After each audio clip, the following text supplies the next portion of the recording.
Some of the brightest young minds in Western New York, and they're gearing up to see who can light up a city the best. We're talking about this Future City competition. And just hours from now, middle schoolers from all over the region will face off. 7 Eyewitness News reporter Twila Nugent is showing us how they're facing off to power the future. Hey, Twila, good morning to you.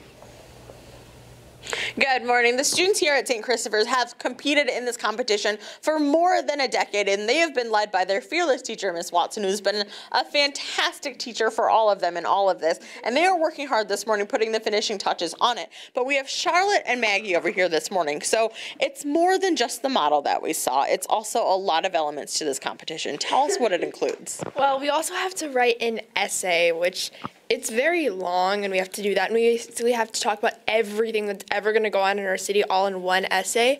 We have to do a virtual city, like a sim city, and we have to organize that. We have to submit that through a PowerPoint format. Wow. And this competition itself, what's the goal of it?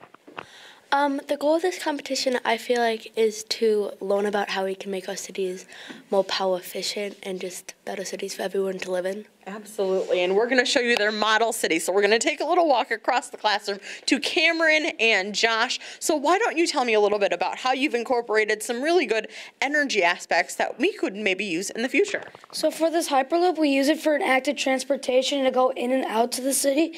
So, and then we have our little depot over here that's like a station, and then over here we have our trees, and we go back and forth, and they create energy for our city. Absolutely. And tell me, come on, don't be scared. Come over here and tell me a little bit of how hard you've worked on this. Well, very hard, because we had to make all these buildings and power the light sources, and we had to figure out ways to make the trees move. And there was a couple failures. Yeah, but you've all led to some successes, and hopefully some successes that could lead them to the national competition. They've placed very well regionally in the past, but we're hoping 15th year is the charm, and they can make it to Washington, D.C. this year, and we are hoping for the best here. We are live in Tonawanda this morning. I'm Twila Nugent, 7 Eyewitness News. You know, this is really cool because these are kind of like the dioramas that we used to make, but they're like so much better and more high-tech. I had a shoebox with a couple of trees that I drew in there. Oh my gosh, that's amazing. Yeah, Good very for them. cool.